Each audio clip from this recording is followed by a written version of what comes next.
Well, a good evening to you. Thank you very much for joining us. If you're tuning in and it's morning or afternoon, wherever you are, it's good to have you. Thank you for making time to be here with us. My name is NDIEMA.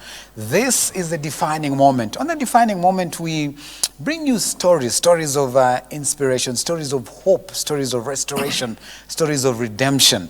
And so today we are speaking to Pastor Naftali Karimi. He's coming all the way from Thika.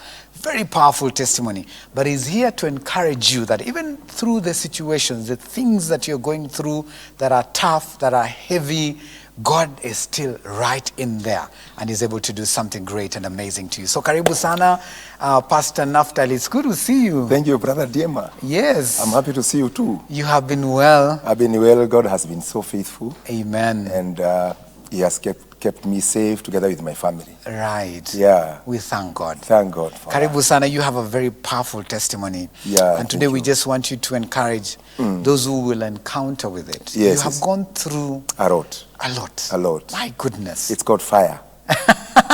Fire. Somebody said it's the fire of suffering that brings forth the gold of godliness. Hey, the fire of suffering Brings forth the gold of godliness. Wow. That's I the love quote. that. That's a tongue twister. It's a Yeah. beautiful quote. Wow, yeah. it's a quote. So we're in a season of revival. That's right. And it's happening. Yes. And if you're sensitive, you will see it, you will notice it, Yes. you will stand up Yes. and start doing something. Exactly. Because it's happening. It's happening. So please introduce yourself to us. Tell us more about yourself. Yes. And let's dive into this very powerful. Thank you, Mr. Diema. For those who are watching and would like to know where I come from or who I am Pastor Naftali Karimi.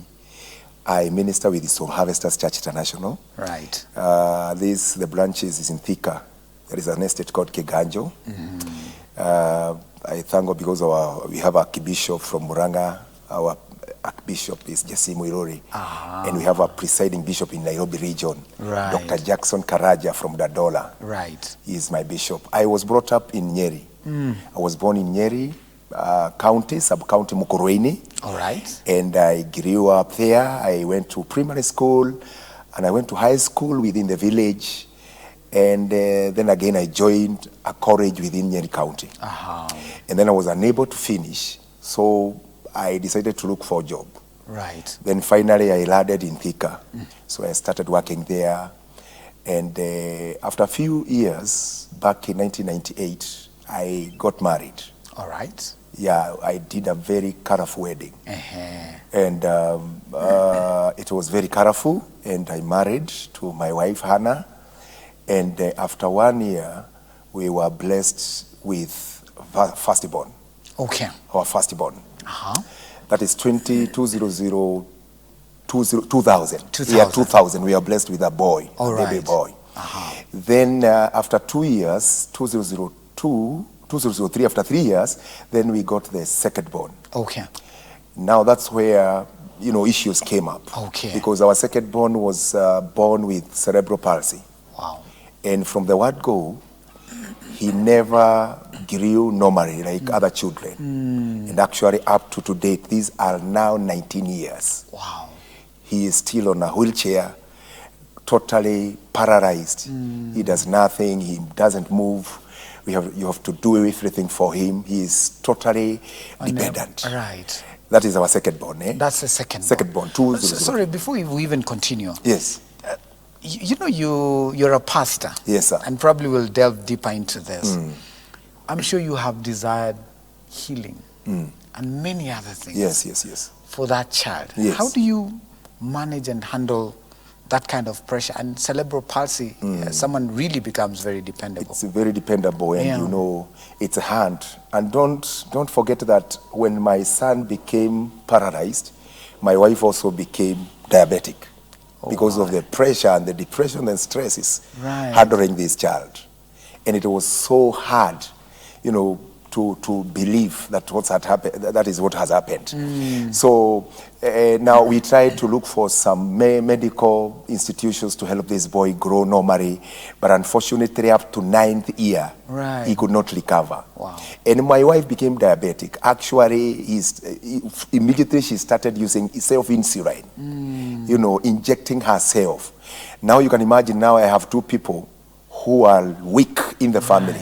By then I was still working because I could not be able to afford to cater for whatever was happening. So I was working. And then after 9 years, when we saw that our boy, 7 to 8 years, when we saw that our boy was not recovering fully, we decided to get, or to, you know, to look for another child. Okay. To try and maybe, you know, try to compensate or to have a joy, at least. Because of the pain. Because of the pain, taking care of this, you know, take care of this and whatever. So God blessed us with the third boy. In the meantime, the first child is growing well. The first child is normal, is growing well. All right. Now the second one now is paralyzed. Right. Cerebral palsy, totally dependable.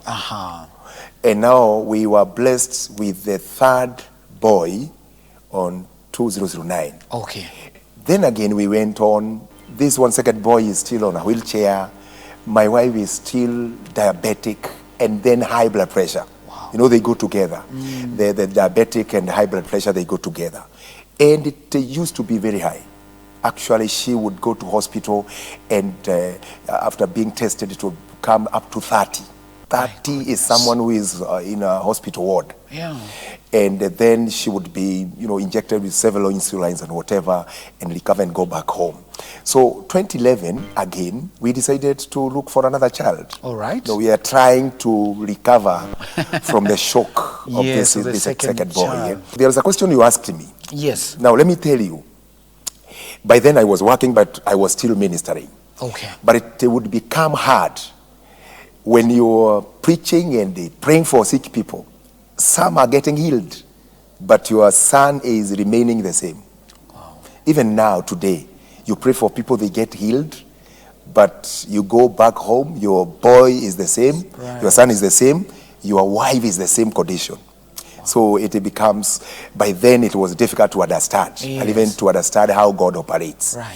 And finally, where I was working on 2011, I decided to resign and do a full-time ministry.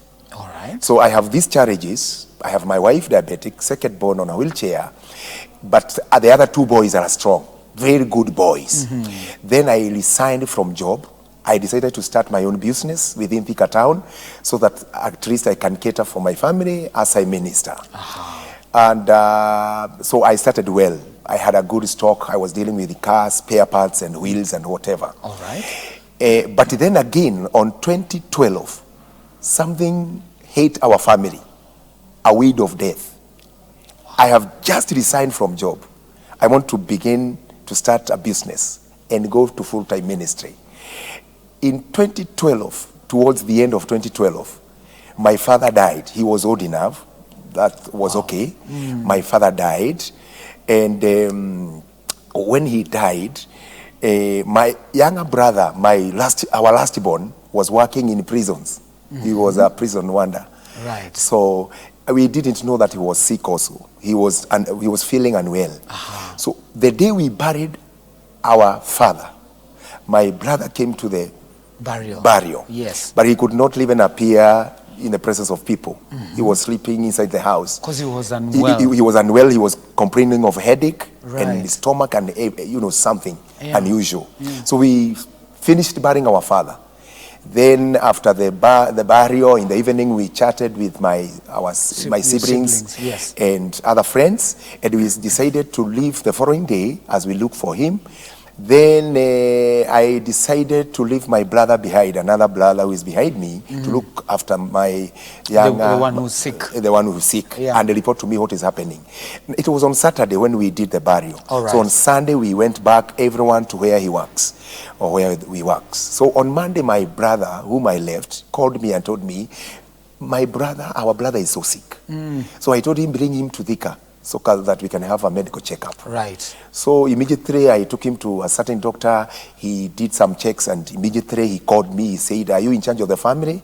I said, "Yes, I'm in charge of the family by now. My mother had died before. My father has gone. I was in charge." So he told me things are not good. What has happened? Your brother has cancer. Oh my! Your brother is suffering from blood cancer. and it is acute. Now it's spreading all over. Right. So you need to rush him to Kenyatta Hospital, very fast to be attended to. So I took him on Tuesday very, very early in the morning.